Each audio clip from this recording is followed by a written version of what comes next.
This is the week we all been waiting for, ladies and gentlemen. Stacking Pennies Daytona edition. Coming up to you. Quarter of the Joy alongside Ryan Flores.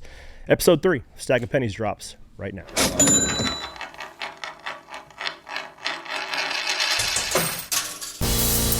Stacking them deep, selling them cheap. It tastes like gasoline, rubber, and victory. We're just out here stacking pennies. And we're in it. We're about to stack some pennies, guys. Quarter of the Joy alongside Ryan Flores here. What's up, buddy? Eagles stacked a lot of pennies last night. Oh, my God. They absolutely annihilated the Chiefs. I didn't anticipate that. As a lifelong Eagles hater, I can appreciate what they did last night. They just kept their foot on their throats. You see what Travis Kelce wore? Shellacked them. See what Travis Kelce wore? No. He's all dressed up. No. Like the Mad Hatter. Did he? I saw the track. There was just two different mindsets. There was the movie stars coming in and they were going for 3 in a row, and there was them boys from the mean streets of Philly that just ran it up on them. It wasn't even a game. They were flustered, and they didn't even have answers. And What'd you think about the halftime show? It was fine. It was cool. I like that 1987 Buick Grand National that there were about 47 people hopped out of the start. I think it's super tone deaf for people to hammer the halftime show. It was like, that halftime show sucked. That was terrible. Like, I don't know. I think it's just your preference of music, for sure. Right? Like, I don't know. I do think it's the one great thing about social media. It gives everybody an opportunity and a platform to lay out what their thoughts are and think that people care. Yeah. That's what really makes people think. I put my kids to bed during the halftime show because they were sleeping on the couch, and I was oh, dude, we've been down bad this week. Yeah, we all have had the flu. Oh, we had the flu. Type A flu. Got tested on, I don't know, whatever day it was, Wednesday. Everybody in the studio's looking at me like, what the hell? No, they were looking at you last week when you texted, hey, I think I have the flu. Should I still come in? I don't have it anymore. I'm still coming. Yeah, but nobody else got it. I got it. We share everything because we're friends. So I got it, and my kids both got it. And No. Your Harper had it. Crew had it. At the same time. No, you didn't get it from me. That's not my story. Yeah, sure. Yeah, you did not get it from me. Harper she tested it before I came in. She got, I don't know. Yeah. Yeah. If we need to do a chronological time event, your kid had the flu before I had the flu. But yesterday might have been the most pandemonium in our house ever. So baby, who we thought was in the clear, been going all week. Kelly and the baby were like troopers. They didn't go down with it. Me, Levi, Jensen, all down bad. Fevers, snotty, the whole bit. Well, Pierce wakes up, 104-degree fever, and you just feel so bad for the little guy. And he has to be held at all times, right, when he's not feeling like that good. And then so I'm holding him. I'm trying to get stuff done around the house, and I look, and there's an empty bottle of cough syrup on the ground. And Jensen drank like half a bottle of cough syrup. He said, been listening to that. And he sipping on some scissor. Yeah. Listen to that song. Well, he was pale as a dang piece of paper, buddy. And projectile vomited. So now there's so much other stuff to drink. Why'd he drink that? I don't know. Well, it's just like because medicine's sitting. Like, I should have bought stock in NyQuil this week, right? I think I finished 3 bottles of NyQuil myself. And sleep like a baby. It's amazing. It's like syrup of the gods. And I just wasn't paying attention. I don't know how he just got into it, but he drank a lot and then he threw up profusely multiple times. And it was one of those where we're in between. Do we take him to the hospital? It was bougie. Do we call this number that you're supposed to poison call? Control? Yeah, dude. But it wasn't like Robitussin. It was like some holistic. Yeah, it was some holistic cough syrup. I still don't think you're supposed to drink half the bottle. No. Did he cough after that? No, he actually hasn't coughed since. It worked. It worked. I don't think he's going to cough the rest of his life, actually. Yes. So he's good. Baby's not good at the moment. We're going through it. But nonetheless, we are getting the bus ready to go, getting loaded up, all the last-minute T's and I's getting crossed and dotted. I'm fired up, buddy. Yeah, it's a big week for you. It's a big week. Hey, you got voted. I saw on social media 2 different things this week. I saw you got voted by your peers, most of them, that you would be the quarterback if a driver was able to be a football quarterback. It seemed to be the only... Between you and Todd Gilliland. The only credentials that people seem to care about is how tall you were. Well, yeah. I don't know. I think you get put on the spot like that. You don't really think about it. But then everybody thinks back to you throwing the football with Bubba. None of us would be good. None of them. We're all uncoordinated. Not me. I'm not tall enough. Corey LaJoy. Corey, though, he was good at it when we saw him throw it around, right? I wonder. Corey LaJoy. Since they said your Corey LaJoy. Name Maybe Corey so much, LaJoy? I'd say it seems like some of these guys that were like, what about Corey? Yeah, but little leading the witness, if you will. Yeah. That's fine. That makes you get pumped up a little bit. Doesn't really matter for nothing. Yeah, that was good. And then I saw another clip on social media where you got called a little. No, a whiny. Play the tape. I think he's a whiny.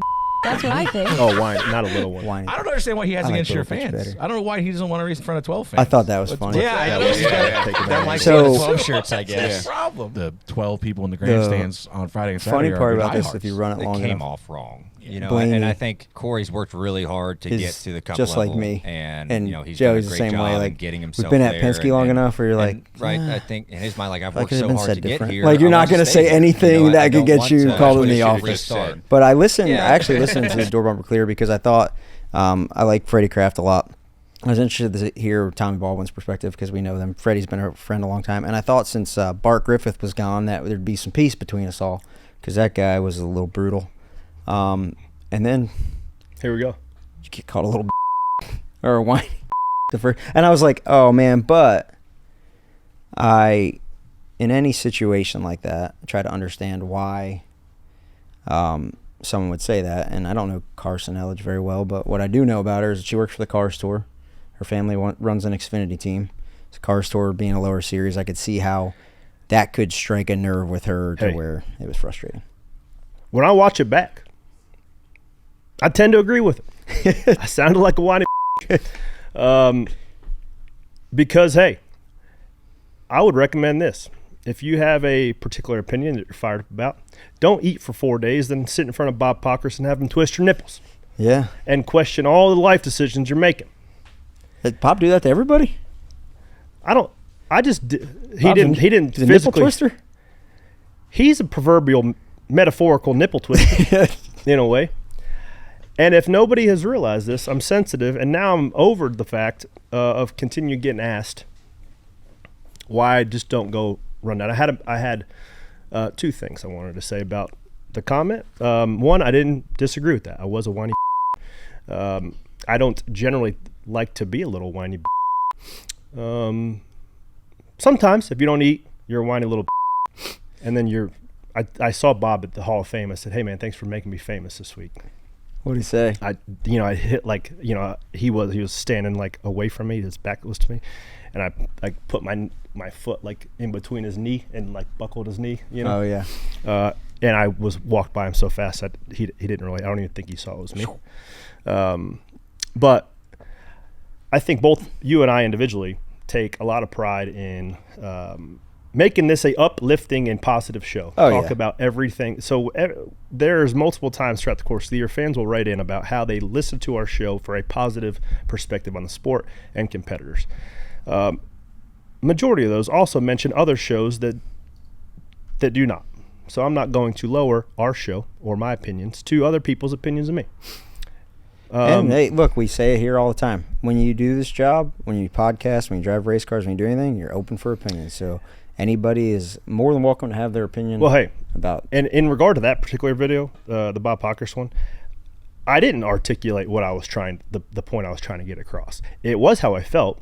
I elaborated it in a derogatory way, but nobody beats the drum to celebrate short track guys and guys that are in lower series trying to get to the Cup Series more than us on this show. Yeah, if you take that video out of context, it does look bad. But, yeah, there's nobody that – I mean, I promise you we haven't skipped that step. So, we are short track guys. And I have one last analogy. Okay, let's hear it. I've been thinking about it this week. Everybody we're gonna put this to bed. No, because it's never going to be put. It's going to be put to bed. But we can put it until you run a truck or an Xfinity race. Someone will bring it back up. Oh, for sure. We can put it for a nap for a little while. I like the analogy of comparing my career to Gardner Minshew's career. Okay. Right? Kind of dudes, never got in a great system, and against all odds, probably shouldn't even have been him making it to be a NFL starting quarterback and myself driving in the Cup Series. There isn't this perception in the NFL media saying that Gardner Minshew should go back to middle Minnesota State Community College and go rebuild his career. Yeah. Or go back to East Carolina. You know what, man? It didn't really work out for you in the pros. Go back to East Carolina and maybe you can win a couple games and, maybe Jim Harbaugh will call you up to come back to the show. Not how it works. No. Go do TV like you're doing. Sure. You can do whatever you want. So that's, if somebody knows anything about sports, that's probably a more practical analogy. But there's this perception by the NASCAR media for some reason. You go back and then you will inevitably become. Yeah. You can rebuild it. Yeah, that checks out. One thing. But I digress. One thing that you did do this week before we get on to Daytona is you were invited to go to the Hall of Fame induction. How was that? Looked really cool. So Amazon got a table. They wanted to get all the talent and potentially future talent. They're all in the same place at the same time, and meet some people from Amazon. But it was really neat. It was Marty Snyder sat this side of me. Then it was myself, Steve Letarte, Dale Earnhardt Jr., Amy, Kim Kuhn, Adam Alexander, Betsy from Amazon, Danielle Trotta, and then Alex Strand from Amazon. So it was a really fun table. There wasn't a lot of downtime though, and just to talk about stories and whatnot, or really just check in on, hey, how's life going on. But it was really cool to get everybody around the same table and just talk about what we're trying to do, what they want to do, what their vision on portraying the sport is through the broadcast. So that was the first time I had been to a NASCAR Hall of Fame. Is it an induction ceremony? It was really neat, man. It was like a family reunion. Yeah. It's all the heroes of the sports, all the pioneers of the sports, all their friends, and people who might not necessarily ever be on the ballot or be in the Hall of Fame. People who have dedicated their sport get the invite, and they come either support some of their friends that are getting inducted or whatever the case may be. It was really cool. And there's a lot of fans. There's a lot of fans there too that were – there's a couple instances where they're turning over from dinner or in between speeches where everybody's kind of up mingling and fans are up there just getting pictures of Richard Petty. So fans can just buy tickets to that? Yeah. That's cool. Dude, I heard Carl's speech was killer. It was so good. It was so good. The stories he had were concise and to the point. Man, he looked at Joe Gibbs like Joe Gibbs was right in one of the very front tables, and he looked right into Joe's soul and just told him about how good of a dad he was, how much of a mentor he was. And he talks about Carl and says in his household, they talk about the lessons that Joe Gibbs teach him every day, whether it's from faith, whether it's being a dad, whether it's being a leader. And you could feel like not a bad heaviness, but just like people are captivated by the speech. And he also, he went around, man, and talked about, how he kind of got lost into chasing fans' perspective, chasing money, Called himself a douchebag. On the stage. Yeah, owned it. I didn't know. I wasn't in the garage at that point in time, so I didn't know people's certain perception of him. But it seems like he was he liked the fact that he was on the Men's Fitness cover, and he liked that he was in the ESPN body issue. Hey, no man's undefeated. Everybody has that little bit of pride in them. For sure, a little bit of ego, for sure.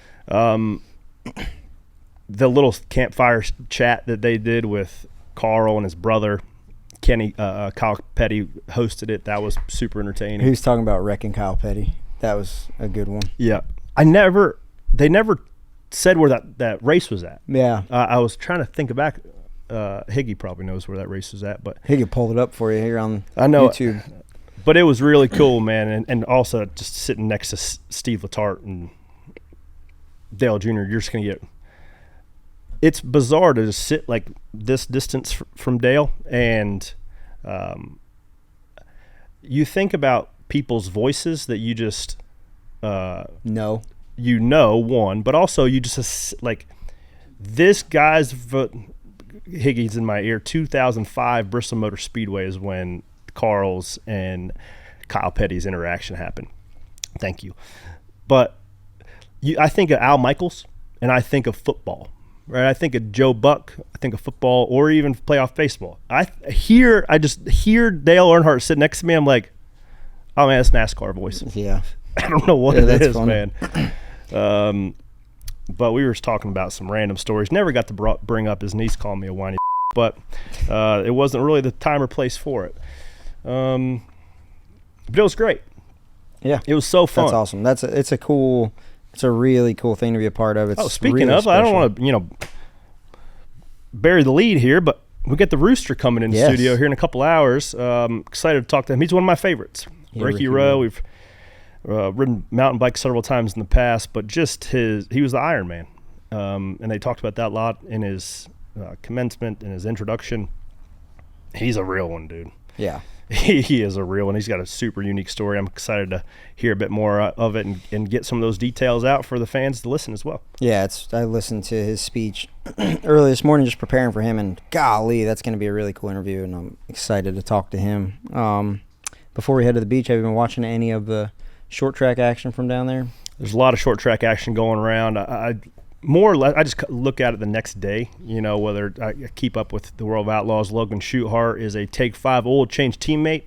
Duramax is on his sprint car, and he's had a really strong week down there as well, down in Volusia. A couple runner-ups to Chris Bell, a couple podium finishes. Dude, Chris Bell and Larson. Chris Bell's in a really cool ride at Donnie Kreitz 69 PA Posse car, and I think it was pretty well known about before this offseason that Joe Gibbs had kind of lifted the no dirt racing deal, and he went to the Tulsa Shootout and won it, and he just said, thank you, Coach Gibbs. And to go to Volusia and be as fast as those guys have been, Larson talked about it quite a bit. They've never won there. Dude, we got to ask Larson this. He said that he doesn't really ever talk to Paul Silva on the phone, and that he just texts Paul Silva his schedule at the beginning of the year, and then he just shows up at the track and just knows the car is going to be there.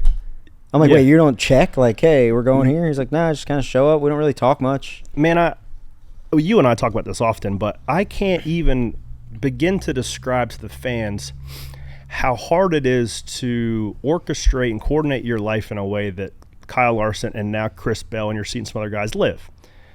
Those guys race 85 nights a year, and not just like going to race in the best cars. So having the skill set and also the business savvy to work with the right people and have your merch trailer be there at the right time, like there's so much coordinating goes on for those guys to show up to a World of Outlaw weekend at Volusia like Chris Bell and Kyle Larson both, and not even just be an also ran, win the races. And if you're not a diehard race fan that knows much about the World Outlaws, like people work their whole life to just try to qualify for a World Outlaw race. Yeah. So when these guys go and win, it looks easy, but don't be mistaken. The guy that makes it look easy should be well appreciated. And the fact that Kyle Larson's never won there, they won.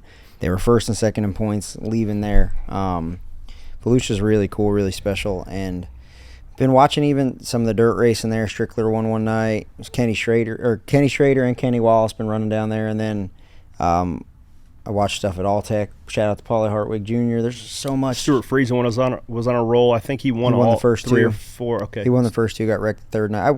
Since I was sick, that was the gift, is I just turn on Flow and watch it. And then watching at Smyrna, the tour race, Patrick Emmerling just came out of nowhere. Won that race. His fastest lap was like lap 185. Really? Shout out to Baldwin. Baldwin got the pole. Luke got the pole. He ran well. He said there was a miscue on the radio. I'm sure Tommy was fired up after that race. And then he ran 4th. What was the podium there? It was Patrick Emmerling, Craig Lutz, and Justin Bonsignor. Dude, Nerf bars are hanging off that thing. He'd wrecked a couple times, and that's why Justin's a championship guy. I'm excited to try to get him in here more this year. A lot of exciting news for Justin. Just announced, I think he was originally going to do 4 races, and then now he's doing 9. So 9 Xfinity races. So a substantial amount of races for Justin in that 19 Xfinity car. Yeah. Spencer Davis won, and Ben Kennedy still owns some pro late models down there. So Spencer Davis won the first night. Pretty sure he's got a shop right down the street. Yeah, he does. From New Smyrna. I get a little bit of FOMO by watching all this racing down there. Yeah. And then I go down there and I'm like, that was fun. I kind of liked it better watching it on TV. So I don't know. I go back and forth. But I was I'd never run a Speed Weeks night down there. Would love to though. Modifieds around New Smyrna is awesome to watch until they wreck. Yeah, dude. And you're like, oh, they're hauling ass. It's another really cool thing to watch, guys, was Keelan Harvick. Get used to it. That's gonna be a name you're gonna hear a lot over the next 15 years, if not more than that. Gets his first career limited late model victory against the, I don't know what the sanctioned body is down there at Florence for the Icebreaker weekend. There's a big late model stock race down there, and he won the limited late model show. So that it's pretty. My man's 12 years old. He's barely taller than the roof of that thing. Yeah. Shout out to him doing a good job. Like you said, gonna be a name you hear for a long time. Let's shift gears to Daytona. You're going there, big week. Shifting gears. Big week for you. All right. Enough of the nonsense. Yeah. Have you been over there? Have you got fitted in the car? What's it look like? Trailers are leaving today. I was half dead until about Wednesday last week, so I didn't get a chance to get kind of up, moving. I went to the shop and poured the insert in the seat on Thursday. Shout out to Matt Ray and Impact Foam Solutions for knocking that out. Looks good, man. Is the seat any different than what you have been running? No, but you go down to Daytona with the freshy stuff. Yeah. You don't want some tattered old rag in there. You got to go down there for the Great American Race and need a new insert. Man, I don't know what's left. The only thing left, stop talking about it and just go do it. Yeah, the boys have been working hard on your stuff. I talked to Jerry Kelly, your crew chief, for a little bit. He's a good friend of mine, and he said that he says he feels like it's the best piece he could possibly give you. Yeah. So we'll see what that is. I mean, our entire weekend or off season, there's a lot of, just like every open car going down, there is so many potential sponsorship opportunities for future that are hinging upon making it on Thursday night. What's there, 9 cars going for 4 spots? So 1 spot per duel will be able to be locked in, because there'll be 2 locked in on speed. And I'd imagine those 2 are going to be Chevys, particularly the one that has a 40 on the side of it. And I think Anthony Alfredo locked in with the 62 last year on speed. But there's going to be a lot of trimmed out race cars trying to make it on speed. Damn, Alfredo's going to be fast. Yeah, the Toyotas genuinely don't qualify well, but you're going to have... We're the only Ford open car? Really? You're going to have Elio. Maybe the old Garage 66 hot rod, but... You're going to have Elio in a Chevy as well, so that Trackhouse car will be fast. The Toyotas generally don't qualify well, but they work well together. And they have, they talk about a lot with the nose, how they can push. So I'll be interested to see the 56 and the 84. Mm-hmm. That car, what'd you think about that car? The 84? Yeah. I didn't love it. Did you see the social media content with him and Shaq? With him and Shaq, yeah. I don't know. It looked like it was carbon fiber or something. I would like to see in person how big Shaq's fire suit was. They had to use a damn tent top for that thing. A lot of material. Holy cow. Hopefully it was a 2-piece. No, it was a 1-piece. Oh. It was a legit one. So it's cool little social media that they did around that. It's going to be a challenge. I feel good about it. I feel confident. At the moment, I'm not stressed. I'm sure I'll be stressed on Thursday, but I talked to Logano this morning. I saw him at Penske, and I said, how was Tom Brady? Because he took a picture of Brady. Yeah. Was he back? Yeah, he goes, oh, it was cool. He said, Tom was like super cool right off the bat. He was like, oh, this guy knows who I am. Sweet. He said, and then Tom goes, so you still racing? He goes, damn it, this guy has no idea who I am. But he goes, man, he said it was so cool that there's just so many famous people in one place. It was nuts. I think I saw him and Chase Elliott down there. Joey flew out before the game started. Of course he did. He said, I landed right before the game started. Okay. Because he just goes down there, does the Fox stuff, and him and Joseph got out of Newgarden. Dodge. I do love those IndyCar commercials, man. Fire me up. He said, I couldn't figure out whose face had more muscles, Joseph's or Tom Brady's. That's a damn good comparison. That is. I think I'm going to go Joseph on that. Newgarden might have him. Well, he's got the his neck has a six-pack. Yep. It's unbelievable. Strong neck. So, okay, so anyway. Where were we? Back to this. So I feel like every time I go racing, right, there's all this build up. There's all this work. You put everything together, do all this planning, get everybody on board, and then it's just time to race. It's like, boom, okay. And that's kind of when the butterflies set in. Like, I got the talking part done. Now I better go perform. Has that side set in for you yet, or is it not until you get there and kind of get in the car and go practice? Well, there's not much that I have control over until Thursday afternoon. I mean, the car's speed's going to be what it's going to be.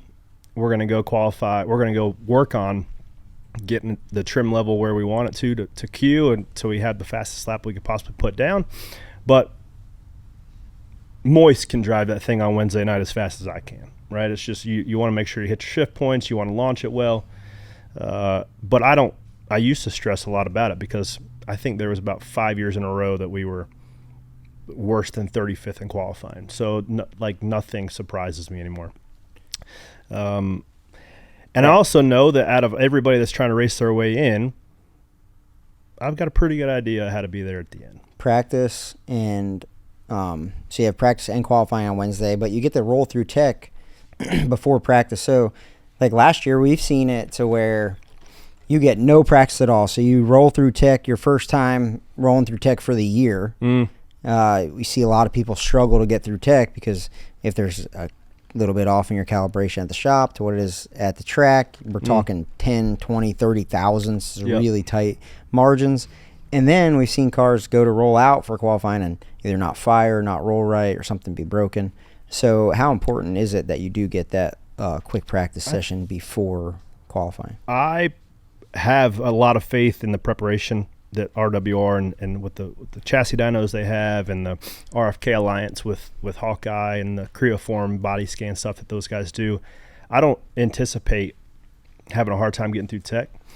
It would probably be better for us as a team, since we have notes from last year at our Speedway car, to just roll out for one lap on speed and not have practice. Really?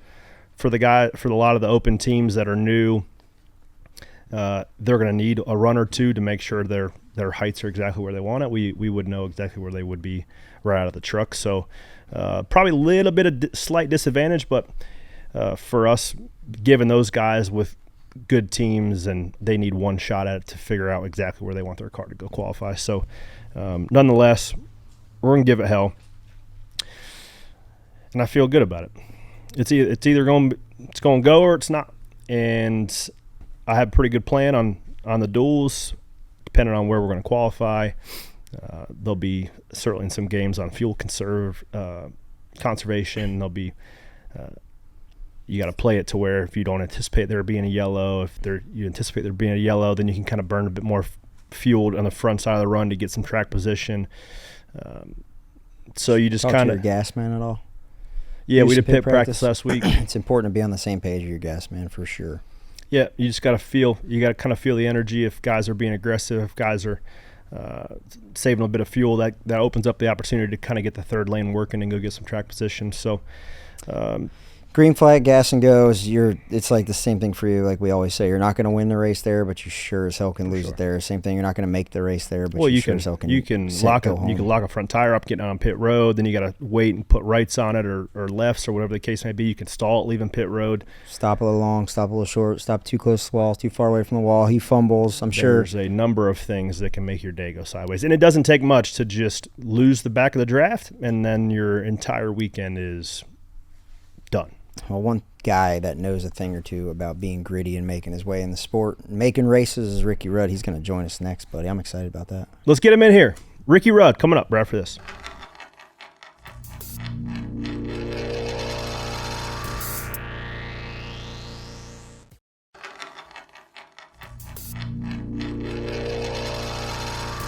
Hey everybody, welcome back to Stacking Pennies. Really excited about this one. As you guys know, one of my all-time favorites growing up was the Rooster. A man named Ricky Rudd. He was the Iron Man, and he made his way over to the Noncents Garage after his big Hall of Fame induction weekend. Right here, on set, live. Ricky Rudd, ladies and gentlemen. Let's show everybody the hardware. Oh man, I got to show that off.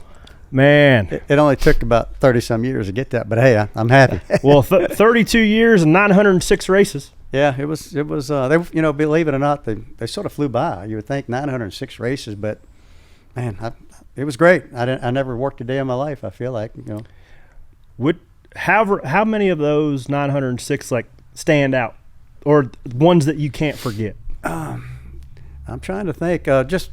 Just a couple, and I think I went through that the other night, because first of all, they said, okay, keep your speech at 960 words, and you got to get it done in 8 minutes, not 8 minutes and 1 second, 8 minutes. So did they tell that to Carl? No, I think he didn't get the memo, I don't think. But you wouldn't want to listen to me any more than 8 minutes, and I could sit and listen to Carl for an hour. He just was incredible. He's just an amazing guy, really. I just got to know him here recently, and pretty cool. I mean, he's really an unusual character. Yeah. It was funny when you told the story about his Sherpa when he was climbing Kilimanjaro and he had your hat on. But the other thing we were just joking about off camera was listening to your speech. You raced some go-karts growing up and some dirt bikes, but then you had a buddy that was retiring and needed a driver, and you're like, yeah, I'll drive it. And you just went to Rockingham and started a cup race. Yeah, I mean, that's something that's probably unique. And at the time, I didn't think about it. I never followed racing. I mean, I knew Richard Petty's name, and my heroes were go-kart racers, motocross racers, like Bob Hanna and Roger DeCoster, names that most people wouldn't really know. But those were my heroes. Those were the guys I was trying to be like, because I was a go-kart and motocross racer. And then the car thing kind of just popped up, and I didn't really know about the cup divisions, but I knew Richard Petty's name. I knew that name very well, and so when I got a call to go to the track, sure, let's go do it. That's fun. I like drive anything that had a motor on it, and why not? Didn't realize what I was getting into, but I didn't understand it at the time. But man, what in the world am I doing here? Man, this is like I'm out of my league. You said back then you'd show up to the sign-in booth and there would be 2 boxes to check. Oh yeah. I was just we were just shooting a bull a while ago, and really back when they handed me before I even got the official form, when I finally got there and signed the box, and I think I actually might have gone and maybe I'm trying to think it. My brother was telling me. I guess I felt like I knew what I was a little bit going to get into because my brother was telling me about how it works. He said, "Now you see this? Make sure you check the right box." He said, "When you get the NASCAR entry blank, or you're going to have to sign it." And he said it'll be 2 boxes. You're going to have a license before you can sign in to actually to enter the race itself. And he said you'll get a box. He said it's make sure you got some money on you because you're going to check what you want to, but it's the $35 box for the driver's license, and the mechanic license is $25. I'm glad you checked the right one. I checked the right one. Real quick. I'm going to get you off the grid here a little bit. We're always off the grid, but Ricky. I maybe have a flashback where you mentioned that because you read it and it's an insurance form, right? And you're reading it, and normally it's just, of course nowadays it probably comes as an encyclopedia full of paperwork to sign. Back in that day, it was one form. You flipped over the form, and on the back it says insurance, and it says loss of a leg, you get $300. Okay. And loss of an arm was a little bit more. I think it was they pay $600 for loss of an arm. Decent deal. and I'm thinking, man, what am I getting myself into? I'm like, can I lose an arm or a leg in this thing? What's this about? Anyway, it's just a lot different now. Well, I can assure you that the check in the box now might be more than $10 difference, but it pays a whole lot better to check the driver box now than the mechanic box. It didn't though not that very much back then, and the chances of danger back then. Were you as aware when you're you're 18 years old, so you don't really think about getting hurt anyways. Well, you got to remember, I race motorcycles, man. And somebody's getting hurt every week. That was. So you think that was actually safer than what you were used to driving? Oh yeah. I mean, I never had seatbelts on. In everything I've ever done, the high speed go karting and the motorcycles, we didn't have seatbelts. And the go kart.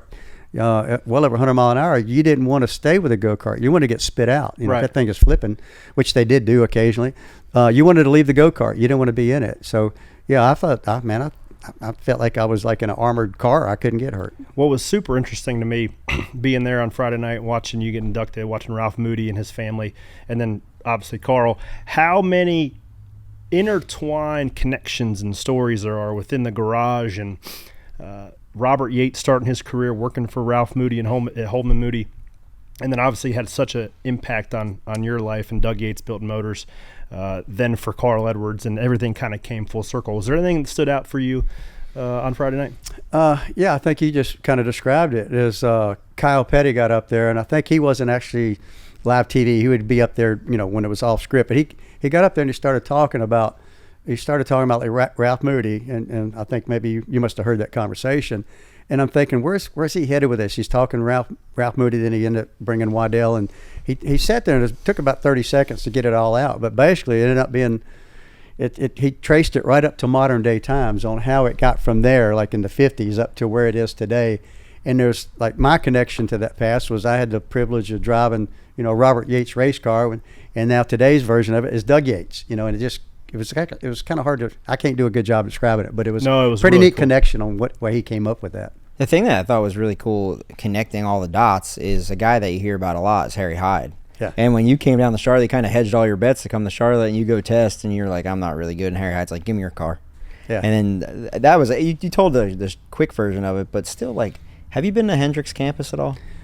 I raced for Rick for 3 or 4 seasons, and when I was racing for Rick, first of all, our building originally was down in the old Blue Max building where Rusty Wallace and Raymond Beadle I think they ended up there later.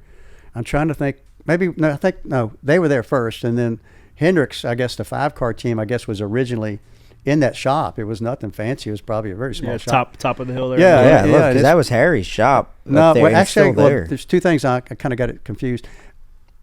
The 5-car shop wasn't even on the campus grounds. It was 10 miles down the road.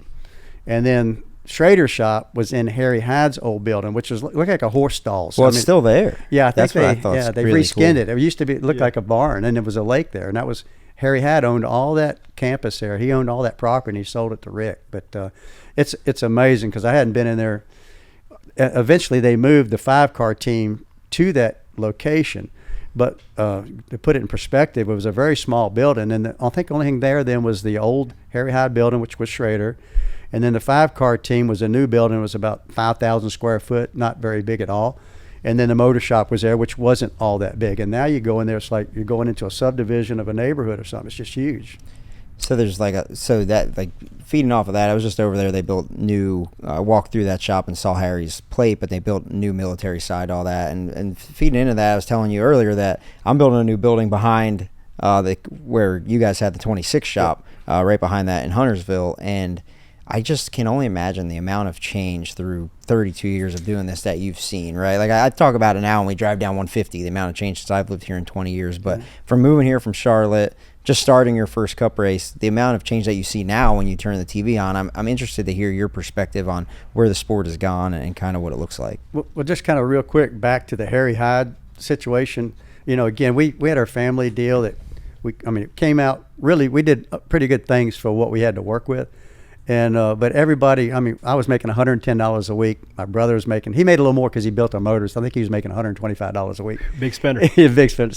So we weren't doing it for money. It wasn't about money, obviously. But we went from that to to what it has become today, and it was a big change. But when the family thing sort of dried up because we were using all volunteer help, and everybody just got burned out. They couldn't do it anymore. Everybody did what they could to finish the rookie year.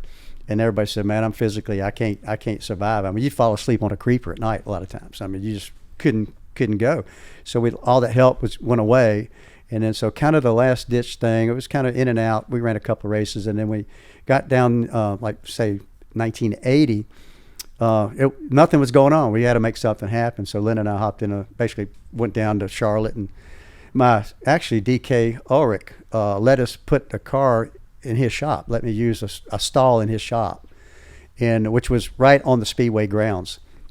But the Harry Hyde thing, the way it was just sort of crazy the way it worked out, because they had an open practice. We go out there and run the open practice. And I think it was my brother might have been down for that. It was just me and my brother, I think, at the time. And I got a boy that a buddy of mine I went to school with, volunteer. So not much happening. But out of, back then you had 50, 60 cars, and we probably were 20th quickest or so. Had a good equipment, but my brother's motor never been on a dyno. He's never dynoed this motor before.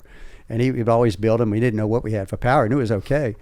But anyway, when Harry took it back over, literally across the street, we might even drove it across the street down to the complex. It seemed like we might have done that. But Harry says, we're going to work on this car, he said. And he said, I see some things. And what happened is, he says, I got Jimmy here. He'll work with you. He said, this is Jimmy. This is Ricky. Okay, so I'm in there doing duct work, and Jimmy's doing something else, and they're telling me how to do it their way. Yeah. But the guy, Jimmy, happened to be a guy named Jimmy Maycar. Oh. Which Jimmy Maycar, I guess he's in charge of Joe Gibbs' competition. Yeah. And a famous guy, right? But at the time, he was a kid. Jimmy was probably at Harry's side. Harry shot maybe. He was only there a couple of months before all of a sudden he's working on my car. And then Harry, we pull the motor out, and Harry calls my brother and said, do you mind if I dyno your motor? And my brother said, yeah, it's fine. He says, well, how much power you got, Al Jr.? He said, I don't know. Never had it on a dyno. So he puts it on his dyno. He makes a power pull. He says, this thing's pretty good, And he says, I think that if and he's talking to my brother, he says, if you let me, I want to change the intake manifold and the carburetor and play with a few things. And if you don't mind. He said, oh, no, take it. I'd be honored if you work on it. So anyway, that's kind of how it came together. The guy that was doing the grunt work then is a guy named Randy Dorton. Oh, and wow. Randy Dorton was, he was the famous, ran the engine department at Hendricks. Built the engine. Built the engines for Hendricks. He had engine builder and did so for years. And unfortunately, the sad thing about was in a plane crash. Yeah, in a plane crash. He was one of them. But that's kind of how that little group was. And that's a pretty good nucleus to start with, Ricky. Yeah, how'd you go wrong? Then you come back and you qualified outside pole. Yeah, outside pole. But a really funny quick story about Harry. He was amazing. He's just a genius. Is there any? For the fans that watch, right? There's my all-time favorite movie, Days of Thunder. Yeah. Harry Hogg is like the character that they kind of script around Harry Hyde. Yeah. Was there any similarities between Days of Thunder, Harry Hyde? A lot. He was a comical character. I mean, he was. I don't know how well NASCAR liked him, because it was always like you go through tech line with him, and that was watching him roll a car through tech. It was like a rehearsed script. You roll the car through, and this guy had to be there. He has steel-toed shoes on, so you got to make sure you roll the tire. Right front tire's got to be up on his foot to meet the height stick requirement. And Harry would have the officials. He's always got a joke one way so he can. But he's a comic. He's got these jokes, so he's got these guys engaged, got their head turned a little bit. They don't see him roll up the car up on the guy's shoe, and it was amazing to sit back and watch that from the inside and say, how in the heck is he doing that?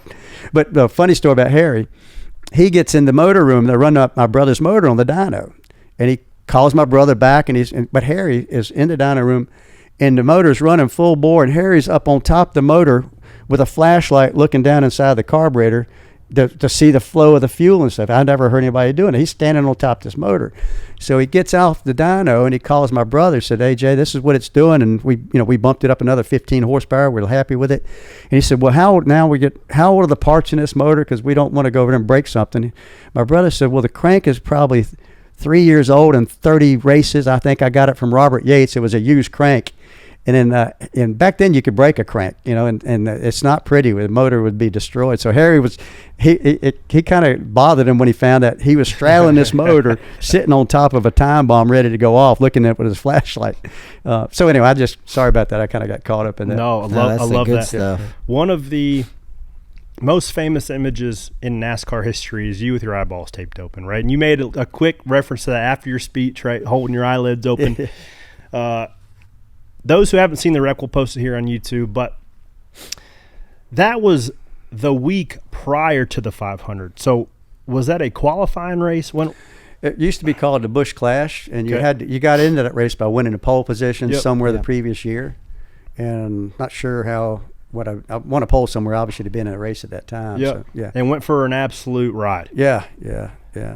So, do they take you to the hospital? I ended up there. I don't remember how I got there. Okay. Kind of lights went out for a little while. Okay. Yeah. Then you wake up the next day, and your eyes are like Ryan Preece after he went for that ride at Talladega last year. Just every vessel in your eyeball is busted, and it's black and red. Yeah. Was there ever a doubt saying maybe I probably shouldn't race a couple days? Not exactly. Kind of the way it really went is, I don't remember being rolled into the hospital. When I kind of came to, I'm laying in a hospital bed. My wife Linda's beside me, and I'm starting to come to, and it's starting to come together. Man, I didn't remember much about the wreck, but then I'm sore. My ribs are hurting like crazy, and it's not.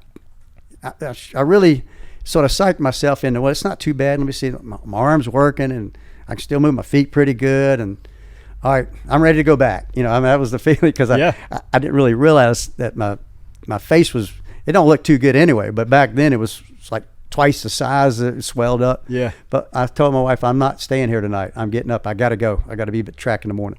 She said, you're not going. I said, I am going. She said, she could see you. You couldn't see yourself. Right. So she said, okay, big guy. She said, get up, I'll help you get up. I don't need help. I can get up. She said, go look in that mirror over there. So mirror's over there, not too far. I get up and I look at it, and I'm looking at it, and I'm saying, who is that? Who is that person I'm looking back at? Yeah. And I remember coming back and telling her, so, well, I think I'll spend the night. And it kind of went on from there. But it wasn't. Who had the idea of taping your eyelids open? Well, the tape wasn't even a thought. We, next day, actually it rained the next day, so I got a little time to rest. I got, another day in there. So we go back to the track, and, of course, I got the backup car. That car was destroyed. So we got the backup car and practice getting ready for the twin. Back then it was the 125s and not the 150s. So we're getting ready to go practice. I get in the car and hurting like crazy, and my ribs were really bothering me then, because I guess bruising and stuff set in. But still, the eye thing wasn't an issue. They looked like the Dickens, but they didn't hurt. My face didn't hurt. So we get out on the practice, and we go out on the track, and I make a couple laps. I come in, I said, Bud, I've got some troubles. I don't know what's going on. I get to the corner, and it's like somebody turned the lights out. It's dark. I can't see. He said, well, that's not too good. He didn't say that, but Bud, of course, I remember Bud. Bud Moore was, I'm sorry, Bud Moore, just a car owner. I wished everybody could get a chance to know Bud Moore. What a legend. And a good guy. He's an intimidating guy. He's about 6'3" or 4", and an old war veteran, just tough as nails, really. So I remember him. I think I took my helmet off, and he grabs me. He puts his hand up on my forehead, and he's looking all back like like a doctor would look at you, And he said, do you think those eyes are giving you a problem? I said, no, I can see fine now. He says, but no, I'm talking about they're really swollen. Everything's swollen. He says. I said, yeah, I don't know. He said, maybe that's causing my problem. Maybe it's closing my eyes off when I go in the corner. So I'm not sure. I think we had a roll of duct tape. It wasn't any medical tape. It was some duct tape over it on the seat. So let's go. I'm not sure whose idea it was, but Bud came back with a roll of tape, and I was ready for it. I didn't argue with it. So that could be the problem. Go back out on the racetrack, and that fixed it. It's like having a real loose race car, and all of a sudden make an adjustment. Oh, that's fixed. Okay, let's move on. Now I can see where I'm going. Thanks, Bud. Yeah. Appreciate that. Yeah. Did anybody tell you you're crazy? Yeah, I grew up that way. Crazy. I was crazy. I was a crazy kid, though, so it kind of. Man, that's why you're one of my favorites. Also, one of my all-time favorites. Watching you. Thank you. At that in Martinsville, man, absolutely cooked. That's been such a staple of your career as well. Overcoming that. What was it? One of those where it's so hot, you dump water on your stomach and it feels good for about 2 seconds till it gets to your bottom, and then it starts boiling your ass. That's kind of how it went, And what happened is, first of all, we ran for years without cool suits, cool helmets, and nothing. We didn't wear gloves. We didn't have power steering. You adjust the car so it's not terrible. You deal with it. But on the seat deal, the reason it burnt me so bad is that we could take 5 pounds of insulation out of the car because we didn't need it now. With this, I had a double, kind of a unique deal. I had a double wall seat. And inside of that, we had a dry ice, nothing sophisticated. We had a dry ice cooler, and it would blow air through the seat, and I had pinholes all through the seat, around the back anyway, not so much the bottom, but the back of the seat, so it would blow cool air in. Well, so when all that cooling stuff never worked when you cranked the motor, well, all that insulation we dug out of the seat. now I was feeling it, So anyway, but the guys were trying to do good. They're going to ice me down on the pit stop, and they have all these teams. I don't know what they use today, but back in the day they had like a garden hose, and it would hook up to an old tank, big tank, and they'd fill it full of ice and water, and it was used for the motor, a quick fill for the motor. If you ever run hot, it would quickly refill the motor on a pit stop. Well, they changed the nozzle on it. They gave me that thing, and I came in on a stop, so they just started squirting the hose. Well, the hose had laid out in the sunlight, so the water they're spraying on me was just about boiling when it got to me. And so anyway, I'm about ready to almost like pass out, and all of a sudden they hit me with that boiling hot water. Oh man! So now of course now Jack drops and you're gone. Gotta go. You gotta go. Don't lose any Don't worry about spots. that. And so anyway, that's kind of how that went. But it's one of those deals. The car ran so good. It was just rare that you get a car. And Bill Engel, it was an amazing setup. It was anybody could have got in and won the race that day. It was that good of a car. And I'm thinking, man, of all times to be dealing with this, it could have happened on a day when you wish something would break. It happened on a day when you're really going good. And so I said, man, I got to do it. So I just tune it out and just go.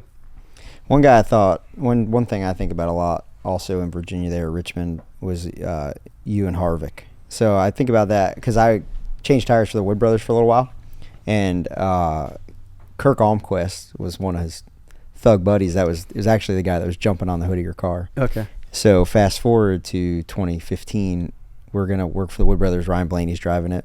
Kirk's our car chief. So they bring us up to Stort to go to the museum.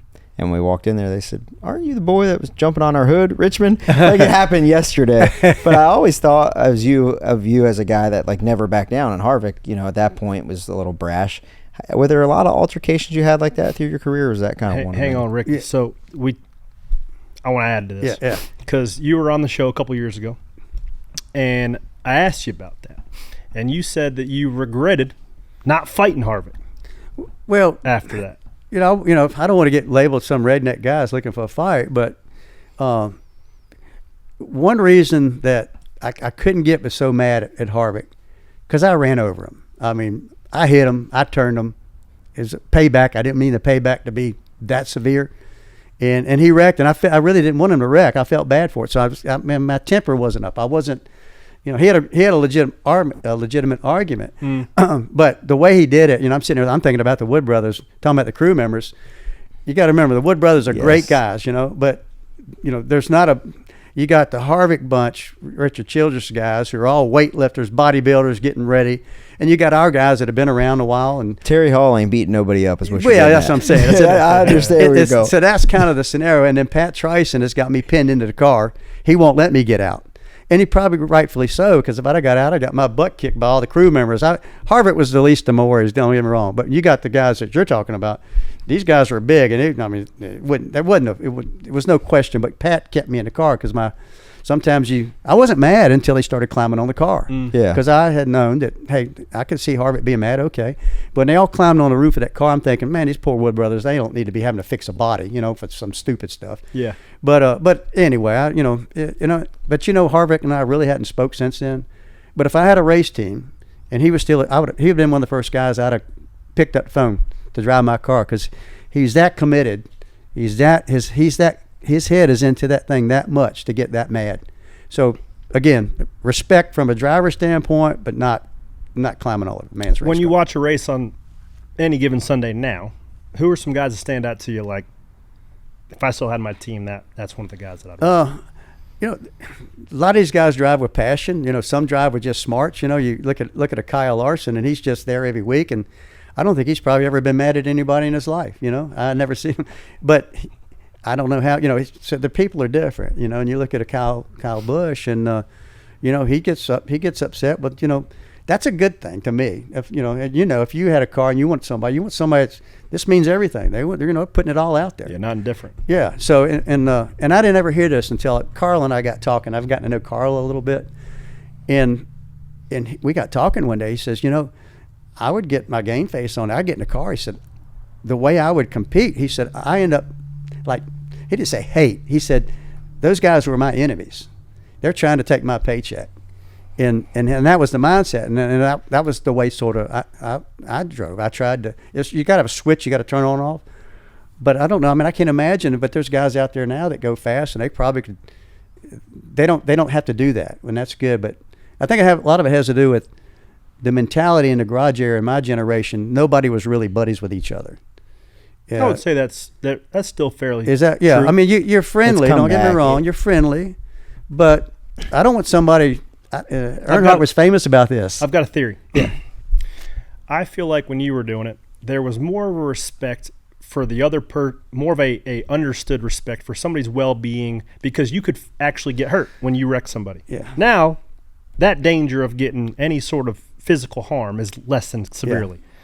Yeah. I almost think that the respect for your fellow competitor is less now, because if I wreck you, you bump me, I wreck you, you're not going to get hurt. Right. Was there ever that thought, like, I'm not going to absolutely widowmaker this guy down the straightaway because it might actually hurt him? The only time that would come to play, when it was time to – it worked. It really worked pretty good. There was a mutual respect, and everybody lived by it. If I'm in front of somebody and maybe I got a line backing up behind me and somebody nudges me once and I'm thinking, well, I'll stick here. If they nudge you twice, if they give you that second chance, you could have stood there and stayed there, but it was gonna be a wreck. It was no question about it. They're gonna wreck you the next time, and that kind of understanding was the mentality that most everybody had. And then you'd bring a new guy in that had talent. They didn't understand that just yet, and it's like it was hard on everybody when you bring a new guy in that was really fast, because they didn't know how it flowed. I mean, they could drive the wheels off a car, they didn't know how it flowed, and today I watch it. I don't know. It just seemed like a guy can be 20 laps down and he's not going to get out of the way of the leader. The leader's got. I watched Kyle Larson somewhere they were at, and he was lapping somebody. It might have been like a Bristol or somewhere. It's hard if you have to go to the outside. It's not quite a good of a lane, and a slower car can hold you up for a while. And he must have run 30 laps on the outside of some lap car. And I'm thinking, how disrespectful, and it's not going to help the lap car any. It's not going to make a difference, but. Oh, we talk about that every week. And well, it's hell, that might have been me holding them up. I don't know. No, but it's a different time.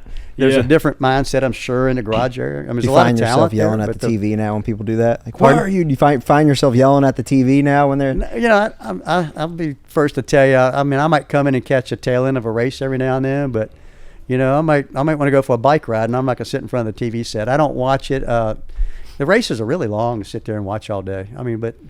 I find it challenging, and I've been looking at this now because all I've ever done my whole adult life is work in the Cup Garage, and I see like it's going to end. And I see people that walk away from racing and they have to cut it off because you can't dabble. I see here that you did go do some analyst stuff, which I want to ask you about because that's what Corey's going to do some of this year. But like, was it a switch that you just had to shut off for a couple of years and not even? Well, if you go back, I'm probably the most foolish driver ever to come through the sport to walk away from Hendricks Motorsports, and that was a huge decision that I made back in the day. And it's probably one looking back, I regret it now, but I look back at it at the time, I was probably in my 30s somewhere, and I'm thinking, I really love this sport. I've been passionate about it all my life. And where do I fit in when this is all done? I'm not a spotter. I'm not a radio guy. I wouldn't do that. Don't have a place. So I wanted to be a part of the sport. And I thought, hey, I'll leave Rick's. The sponsorships, everything just sort of fell in my lap. Hey, go start your own team.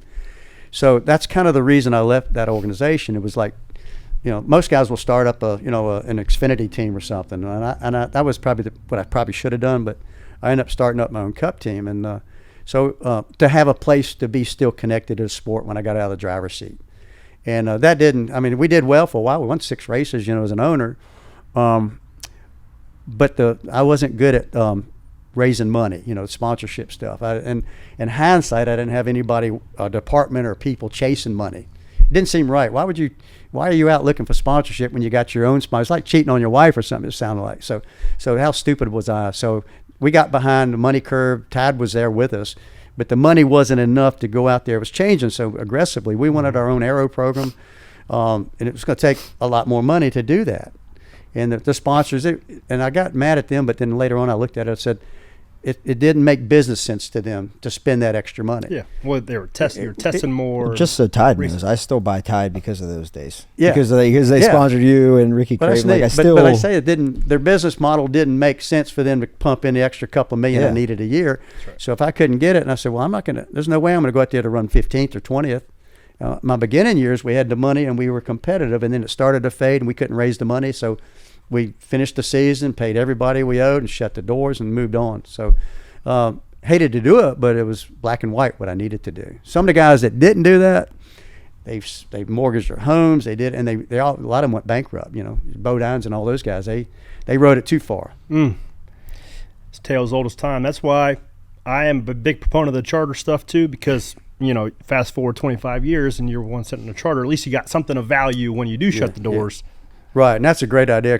See, I was thinking that charter way back, and this would have been, we shut down like 99 was my last season, 2000, somewhere in that area, and the charter stuff was being mentioned a lot, and so we're thinking, man, maybe we borrow some money and get competitive for the next year, and then the charter thing will hit. Well, it took 15, 20 years for it to get there, so it ended up being the right decision. But then you have the big sale and stuff brings 10 cents on the dollar, which you got in it. So the franchise deal from a car owner standpoint was needed. So you've been out of you haven't, like you said, you haven't watched much. You watch it, but you haven't been like in the spotlight of the sport for a while. And then you get the call that you're in the Hall of Fame, and you go kind of get thrust back into the spotlight. What has it meant to be in the Hall of Fame? And then this past Friday night, what did all that mean? Well, it's just it's amazing. I'll tell you, the main thing, I walked away from racing, and I think it was like 17 years before I went back to a track. But kind of leading up to that real quick, I was at Las Vegas in my later years. I was driving for the Wood Brothers. And down pit road come, the legends, Bud Moore, David Pearson from the old days. I mean, these guys were superstars. They come in our hauler at Vegas. They walk up and talk to Eddie Wood and Lynn Wood, and they come up and we hang out and talk a little bit. And all the trucks around us, they saw these guys and said, who are those old guys? What are they doing here? And that's the mindset. And I'm thinking it was really pitiful, really, to see that nobody knew the history of the sport. They didn't have not they didn't have any respect for these guys. I don't think they knew what they had done. They wouldn't probably have been here today at Vegas that day had it not been for people like that. And there was no connect there. And I'd say, well, gosh, if they don't know who these guys are, I darn sure don't need to put myself in that position. So that's one reason I stayed away. Corey's kind of been standing on a soapbox every time we give a NASCAR about the alumni program. Well, that's been a topic of conversation for the last 5 years or so since I've been in the sport, is how to make it welcoming for a Ricky Rudd, for a Bill Elliott, for a Randy LaJoie to come to a Darlington and just hang out and feel welcome. And I applaud NASCAR a lot for introducing that NASCAR alumni program for not only Hall of Famers, but guys who have dedicated their life, whether they're mechanics or crew chiefs or drivers, who might not get a blue jacket, but who still gave a lot of time and a lot of effort to make, like you said, to make the sport to a place where it is. Well, that's nice to hear you say that. I came in, I saw the spectrum. You got to think, I came in, I was 18 years old when I was at Rockingham, and I look back at that race. I don't know why I look back.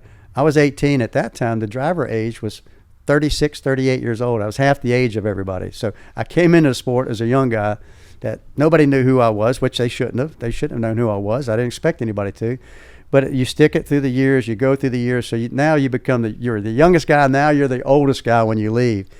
And you put in a lot of time, but the sport doesn't. You know how it is once you're in the sport, the fast pace that you live, and nobody looks at today. You leave the racetrack. We won Indianapolis, biggest race of my career as an owner driver, and you see the victory. We're in victory lane. It was great. They raise you up in the air, and you're having a big celebration. A big Borg Warner trophy's bigger than you are, and you're standing by it. 2 hours after that race, Lynn and I are at Steak and Shake, getting ready to go jump on the airplane to go to Michigan somewhere to test. And it's me and my wife Linda sitting at Steak and Shake having a burger, and it's like, man, this is a reality check, But, oh yeah. But anyway, it's a different time. But everybody, if mixing the old with the new, I can understand why it really hasn't happened. You go to the racetrack, it's you're 120% focused on that day, whatever you can do to go better. There's no chit chat in the garage area. At least in my area, there wasn't a whole lot of chit chat. So you're in the way. But this NASCAR old time deal, if you can make it work, where it works for both sides, the current guys and the old guys, it'd be neat. Yeah. I think NASCAR's doing a great job of that. It worked last couple of years. They've been doing it. That's when Carl came back to Darlington, started kind of showing his face, felt accepted and warm. So excited to see what that's built into. I think you might have answered these last time you were on the show, Ricky, but I'm going to ask you again. Mm-hmm. You have raced very many different eras of NASCAR, starting in the 80s. If you had to pick one car in that time frame and one racetrack, where do you go? Man, that's a tough guy. I never thought of it in that respect. I tell you, the fastest cars that I ever drove, week in and week out, could have won a ton of races that year. We kept blowing motors, but the car was it was just fun to drive. You look forward to going to the racetrack the next week because it's going to be good. We talked a little bit about it a while ago as far as the shop goes, is the Kenny Bernstein, that 26 Quaker State car. Larry Mack Reynolds? Larry Mack. It just clicked. Shout out Larry. And the darn thing just, as a driver, you want that thing to hook up. You want to feel that G-force. You want it to get the grip. That car made grip when nobody else was making grip.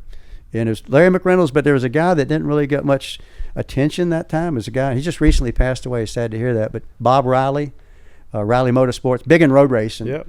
Kenny Bernstein worked a deal with Bob Riley, a legend in road racing. He was successful, built all the chassis, designed the chassis that Roush won all those sports car races with. Okay. So Kenny worked a deal. Bob didn't care about cup racing. He wanted to go IndyCar. So Kenny worked a deal to do Bob works for us a year, then we're going to put him in an Indy program. And I think they went there and sat on the pole at Indianapolis with Jim Crawford drove the car. And then I think the later year was, Roberto Guerrero.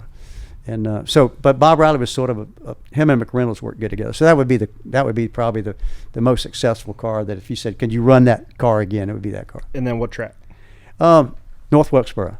Oh, yeah. Yeah? Yeah, I mean, it sounds crazy. You'd think you'd say Daytona or somewhere. No, I take it to a short track where you got to get in there, root and gouge a little bit. Have you been back since they've redone it? I did not. I thought about it. Come close to going up there You and need to come seeing this year. It's cool. It's a fun weekend, too, because it's an all-star race, not too long. It's not. Yeah, I look at short track racing now. Cars are so even. It would be frustrating. I don't think I'd have the patience. I wouldn't want to drive a short track today. I mean, everybody's the same speed. Usually you can, it's a game of literally inches, and it's hundreds. I don't know. Yeah, in tempers. It would be hard to run a short track today.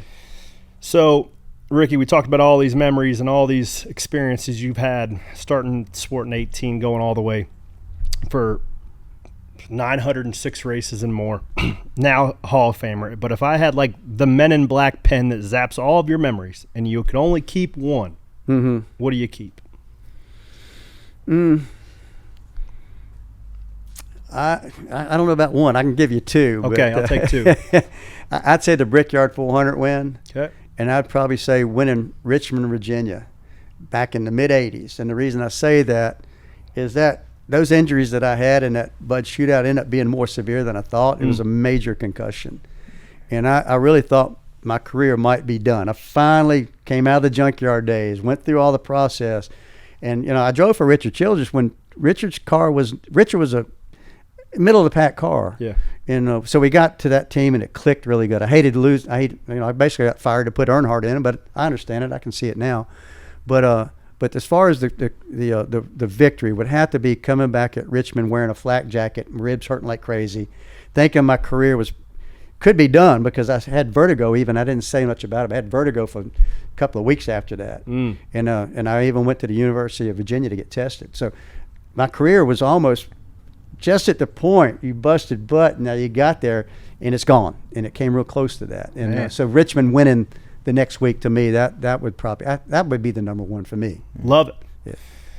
Well, Ricky, we're proud of you. Hope you're proud of yourself and all the hard work you put in. Well, I'm proud of you. I've watched you. I watched you run Atlanta. Watched you put it out there when you could have settled for second, third. And, Came home in a I box. said, Corey's my man. He went for it. He didn't settle for that big paycheck for second. He was going for it. And in hindsight, I don't could like that. Could have turned out a little differently. Yeah. I mean, sorry to see that, but man, it was neat to see that. I got a chance to ride mountain bikes with this guy. Anybody rides mountain bikes, don't go with Corey LaJoy. Do not. If he invites you to go ride, do not do it. He's a machine. Well, it means a lot coming from you, buddy. So, guys, hope you enjoyed it. Ricky Rudd, thank you for coming and joining us in studio. Talk soon, buddy. Be well. Yeah, thank you.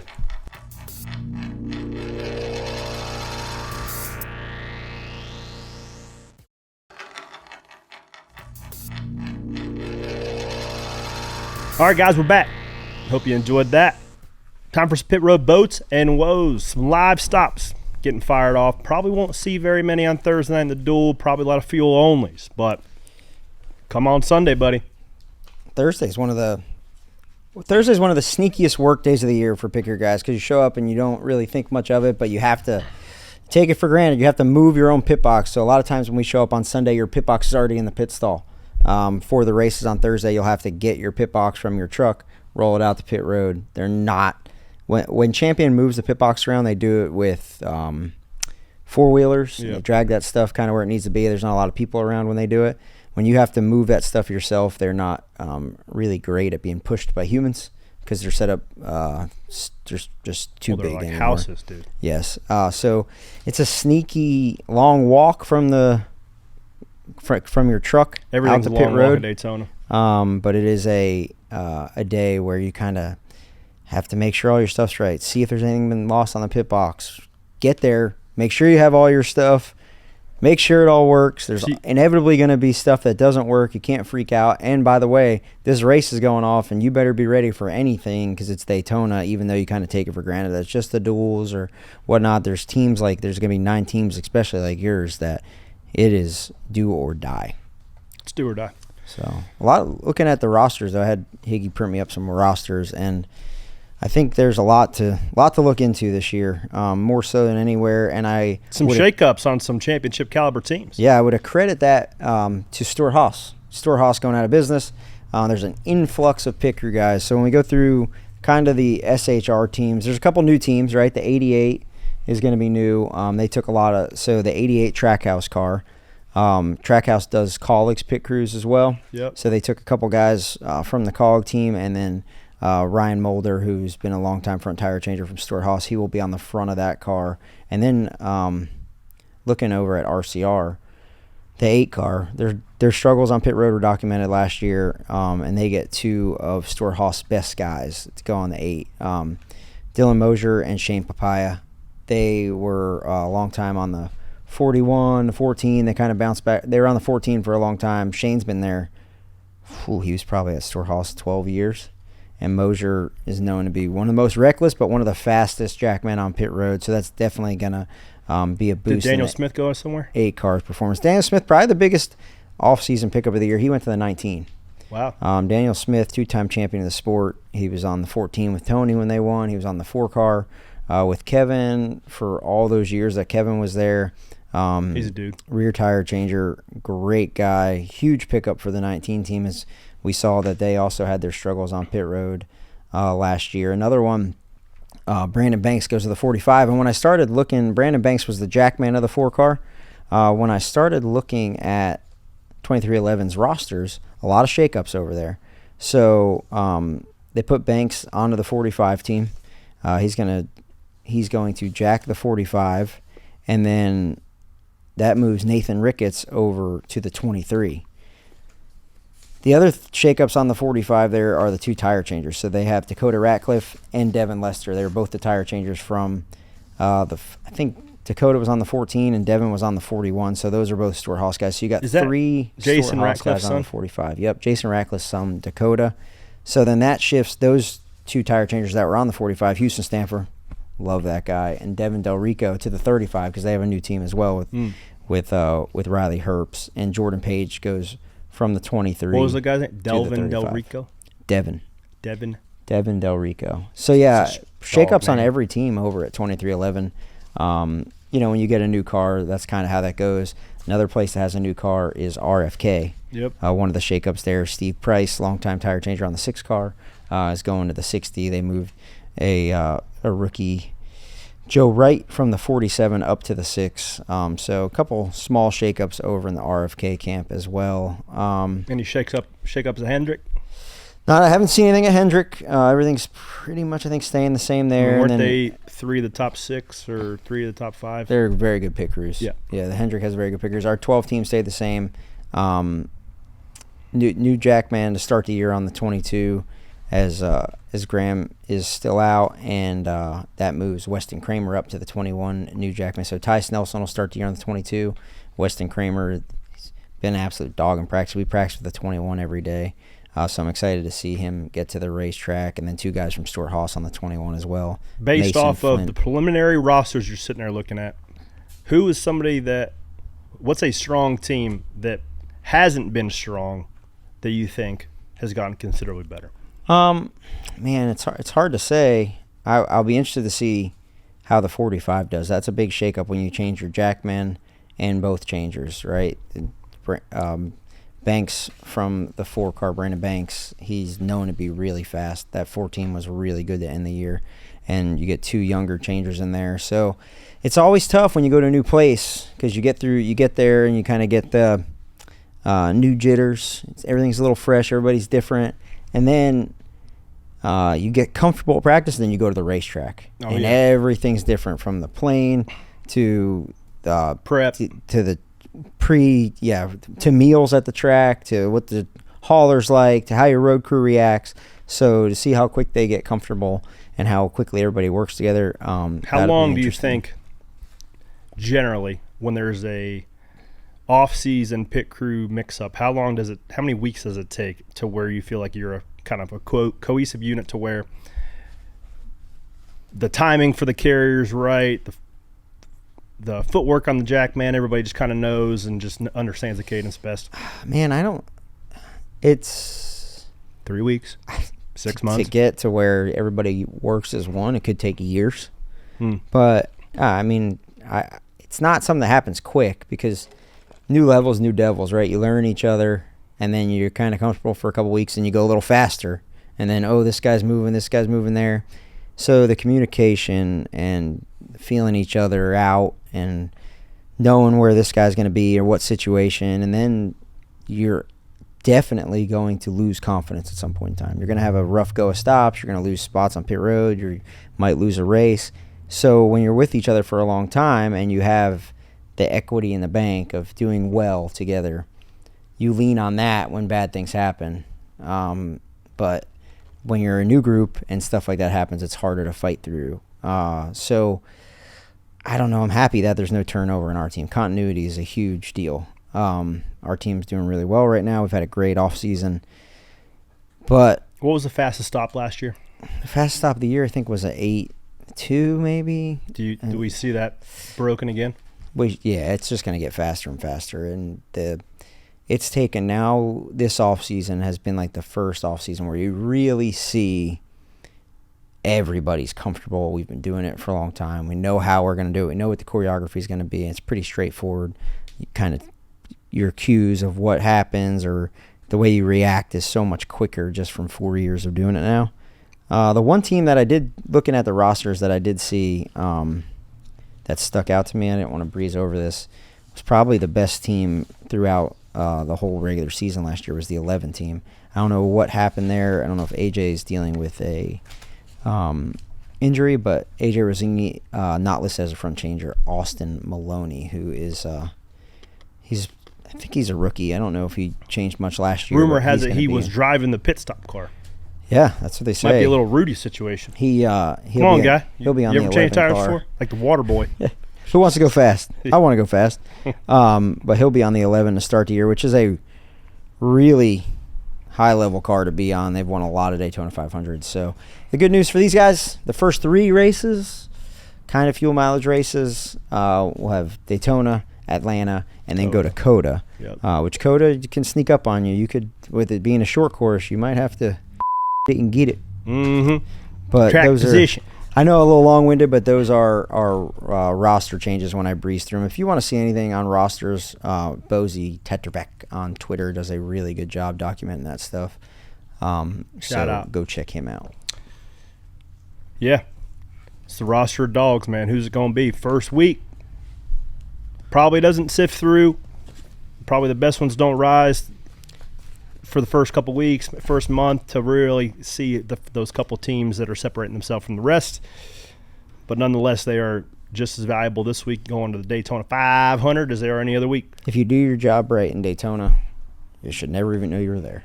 That's how you know a good pit crew. You're going to have to get your gas men. It is on your gas men this week. The pressure is so high on them. I'm happy that we got Chris Conklin. He's an absolute dog, and we are ready to get down there, try to get a ring here on Sunday. Well, we got some Penny for Your Thoughts questions, but this was also keyed up as a Penny for Your Thought. This isn't a Penny for Your Thought. This is a Grinds My Gears. Oh. Because I saw DJT fire off something on his Truth Social this week saying he's going to discontinue pennies. Far too long, the United States has minted pennies. It literally costs us more than 2 cents. This is so wasteful. Exclamation point. I have instructed my Secretary of U.S. Treasury to stop producing new pennies. Let's rip the waste out of our great nation's budget, even if it's 1 penny at a time. Hey, I'm all for trimming the fat, Donald. And I might even find you this weekend. And I'll say, hey, Donald, come here a second. Keep making pennies. Danielle Trotta tagged me on X. Somebody should alert me. I'm alerted, and my gears are ground. That's good. That means it's going to increase the value of the penny eventually. That's right. Because you're going to be harder to find. I've got a bucket full of them right here. So if you guys need any pennies on the hot market, come holla at you, boy. Another thing. When's the last time you paid with change, though? Never. Pennies are the most useless thing of it. That's why it's more of a metaphorical. Yes. It's a metaphorical symbol more than it is symbolic. It's a symbol for what we're trying to do. Yes, we're trying to make a little I'm really addicted to the Apple Pay. It's the small things. Like even on like a vending machine, Apple Pay, boop. You know, I talk about convenient and something else that grinds my gears is the wife yesterday. She's like, I got some stuff over at Target. Just pull up to the spot, then text me what spot number you're in, and they'll come out. So I drive, park in this spot, and they have the entire 15, 20 spots in the front of Target that just are wasteful. They're always empty that I want to park at that I can't.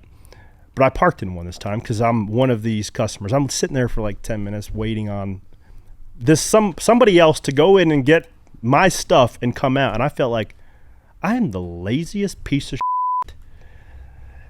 It's amazing the areas of how America is making things easy and convenient. I'm playing devil's advocate. No, don't get me wrong. It was very efficient. but okay, think about your wife with the kids in the car, right? Yes. That's who that's for, I feel like. Very effective. If you need them delivered to your car. Myself, very able-bodied. Could have walked in there. Here's the other thing. I'll go to Target to get a toothbrush. And I'll leave with a full load of groceries, a new pair of pants, a brand new hoodie, some shoes, and no toothbrush. Yeah. So they're saving you.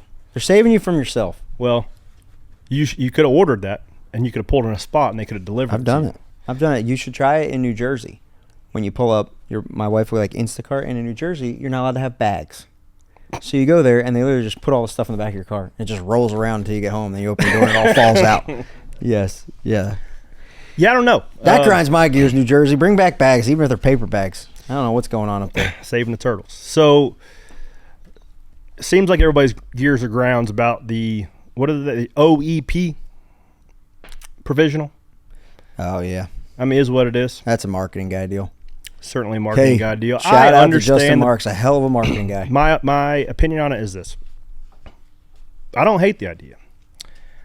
I don't like the fact that there are 2 past champions of the sport that aren't eligible for it as well. There should be one, if there is a spot, and Helio doesn't need it. Let's just say he qualifies his way in, or Jimmy, or Martin. There should be just as much of an ability for a past champion, either the latest past champion, so I think Martin Truex would take it in this case, over Jimmy. But there should be a ranking. Okay, this is the order in which this provisional is allotted. I heard a great metaphor for this. He said, I forget who said it, but they said, if Jimmy Johnson goes to Indianapolis, he doesn't just get an automatic pass to get into the race. You have to qualify into the race. Daytona is unique the way we qualify. Yep. But yeah, it's I don't know. It's tough. I don't know. I don't have anything good or bad to say about it. It's obviously a decision that was made, like I said, through marketing partnerships, and I'm glad Elio's going to be in the race. It's not something that it's just for the Daytona 500. Yeah. Right. You don't have this many cars trying to make a ton of other races. Yeah, Watkins Glen or Indy. So I don't know, but if they do have, Lewis Hamilton come race, you want to make sure you're marketing that Lewis Hamilton's coming to race the Daytona 500, but then he gets wrecked by I don't know, William Byron in the duels, and then people already bought their ticket and they're coming to watch the Daytona 500 on Sunday. There's a Lewis case Hamilton's to be made not in it, right? Like I try to look at it from all angles, but man, yeah, I don't know. I'm from the school of if you don't make it through the B main, man, you gotta go. Yeah, see you next week. Up the ramp, champ. Yeah, dude. See you next week. See you Atlanta. Yeah, I'm leaning more on that side as well, but it doesn't really matter what I think. They did not give me the option for the extra spot, so I'm going to have to race my way in through the 4. That's it. That's what it is, and that's what it's going to be.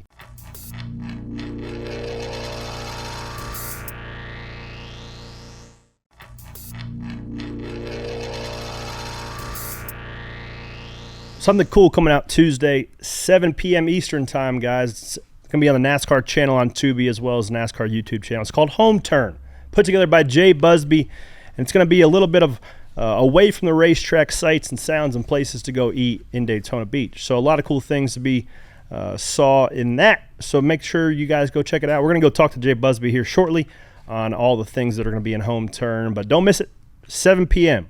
Tuesday night. Let's take a quick look. Every year, the Daytona 500 arrives right when you need it most, in the very teeth of winter. Just beyond the high banks of the track, though, is a whole different world. We'll cruise over the sand that's flat and fast and unlike anywhere else on Earth. You'll hear how a band of visionaries willed NASCAR into existence. We'll cruise the waters around the track, throwing out lines and telling a few fish tales along the way. Look at that. Beautiful Florida redfish. We'll take you to a classic snack bar that serves up the finest chili dogs for miles.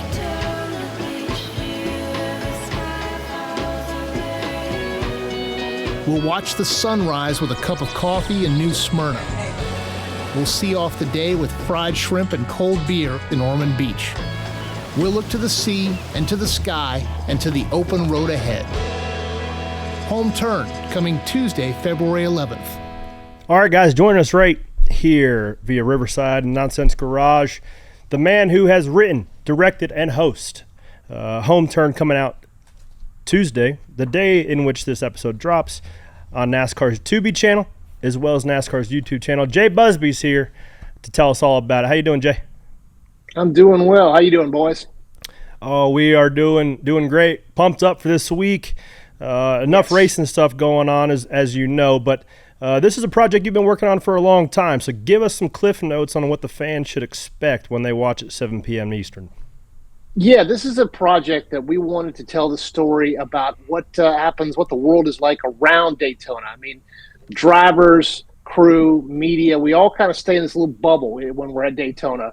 You know, we'll go to the track and then we'll go to the Krispy Kreme that's right down the road from the track, or the Steak and Shake or whatever. We know that little route well, but there's so much else outside the track. There's so much, particularly at Daytona, there's so much history. As we know, the flat sands are the birthplace of speed. And so we'll tell that story. We'll go and hit a little roadside chili dog bar and ice cream parlor right there. We went fishing. We went to some seafood restaurants. We talked to a whole lot of people just to get the vibe of Daytona, because it's a really special place. And the track is the centerpiece of it, but there's so much that radiates outward from there. Yeah, I think it's a great point, because everybody thinks of Speed Weeks and you think of the racetrack, but like Corey and I will be down there from Tuesday on, and we start to get a little adventurous. Especially last year we went to a museum with the kids when it rained out. But I think one thing that we like to do is go to the Garlic every year, because we stay down in Smyrna. What would you say is, without giving away too much of the show, what was your favorite place to eat down there? Was there anywhere that caught you by surprise? Yeah, there's a seafood joint up in Ormond Beach called High Tides at Snack Jack. It's valet parking. It's the weirdest thing. You go up there and you give your key to the valet, and then he parks your car on the sand right there next to the place. That's right on the water. It's just a great place to go and kick back. They'll lay out a whole bunch of seafood, a bunch of cold beers. It's this classic kind of Florida seafood destination, license plates all over the walls. It's really the kind of place to hang out and just watch the sun go down and just have a great ending of a great day. That was a lot of fun. I'm always curious, and my 4-year-old's curious too, because he asked me this week and he kind of stumped me. He asked, how did Daytona get there? Like the racetrack.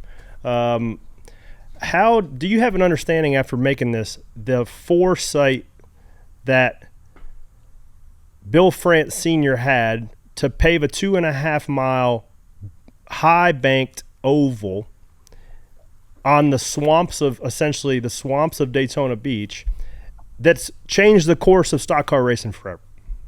It absolutely has. Yeah, that's what's remarkable is that this used to be just a sleepy little beach town, and then Bill France knew that the races that were going on there, they would race down the beach, then they would turn and they would go race down A1A right there, and he realized pretty quickly that the more tourists that were coming in there, the tougher it was going to be to race. It gets tougher and tougher to race between the tides and the tourists to run a race that way. So he knew that he had to do something to take Daytona to the next step, and he looked at that area where the track is, and he realized that he could make a track out of that area with a lot of negotiation, a lot of parties involved, a lot of governmental, back and forth.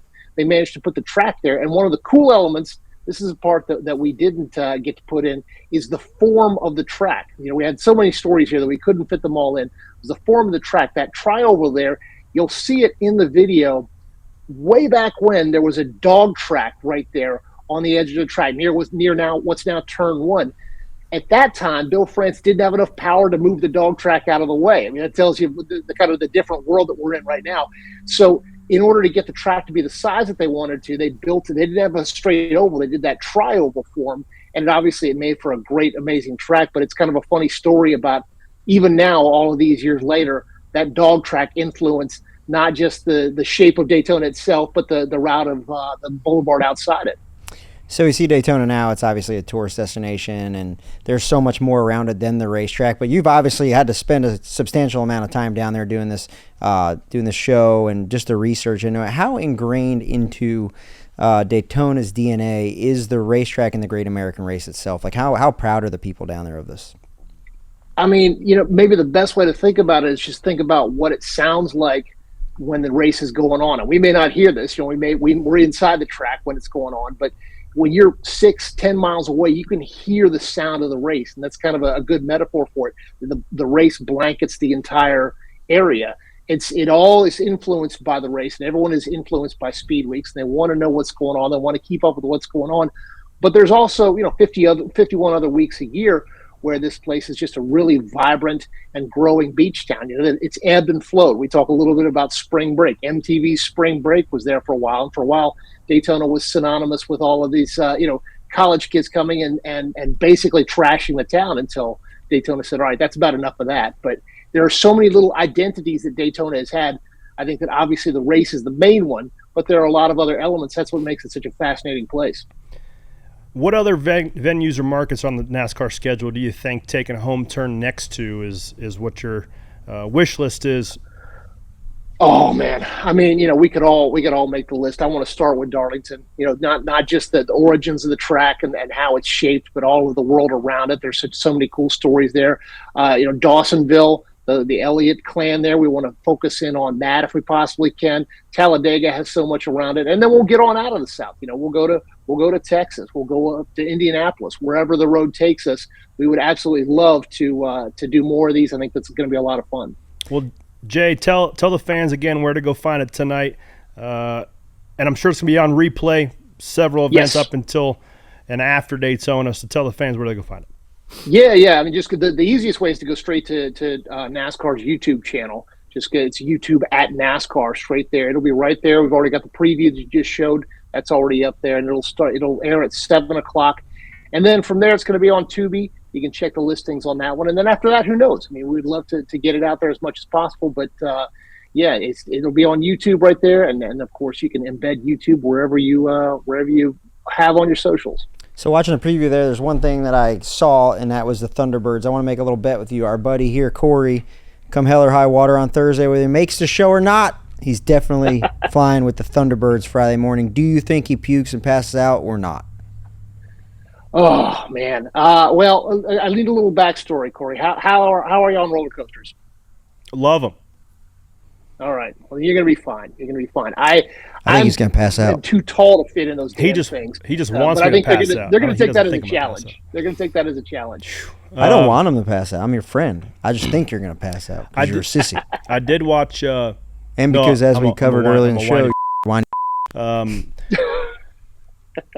I watched Top Gun Maverick. I did watch Top Gun Maverick last night, so I feel like I'm prepared. I feel like I know everything. I was going to say that's your prep. That's all you need. It's not that different from watching it. I just need the one. I need the one shot, and just freaking launch me out of here, and pull 8 Gs.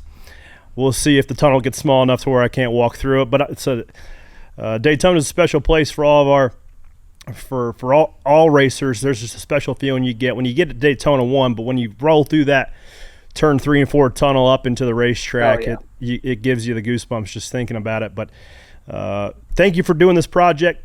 I know the fans are very hungry to learn more about Daytona, but also learn more about the sport. So Jay Busby, ladies and gentlemen, thank you for joining us on Stacking Pennies.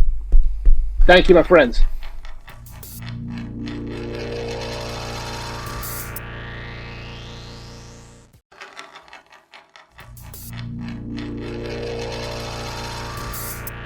All right, ladies and gentlemen, racing is back. Like I said, it's been 93 long days, but here we are. 3 days away from cars back on track at Daytona International Speedway. I'm fired up. Oh, yeah. I'm pumped. I'm excited to watch you run. It's going to be fun to watch that. A little nerve-wracking, but hope we're not in the same one. I hope not either. But don't matter who's in mine. I'm going to have to get up there and control the race a little bit and see what shakes out. Are you more nervous for this one or for your first one in the 83 car? Man, I'm not nervous at all right now. Nice. I feel like everything that's happened in off-season has been out of my control anyways. I feel like the Lord's opened doors and provided things that I didn't foresee coming. So if it's meant to be for us to be in the Great American Race, it'll happen. But I am going to control what I can control and execute Wednesday and Thursday to the best of my ability and let the rest shake out how it may. Could be the underdog story of the year. We're going to have more of those for you this week in Spare Change on Thursday. Still hearing a lot of people watching us on Tubi, so I appreciate that, or on NASCAR's YouTube channel, or wherever you find your podcasts. And as always, SiriusXM Channel 90. This is Stacking Pennies. Corley Joy alongside Ryan Flores, headed down south, Daytona this week. Tune in Thursday, then also tune in Sunday. Great American Race. Let's go. Stack some pennies. Daytona bound. Talk to you next week. Goodbye.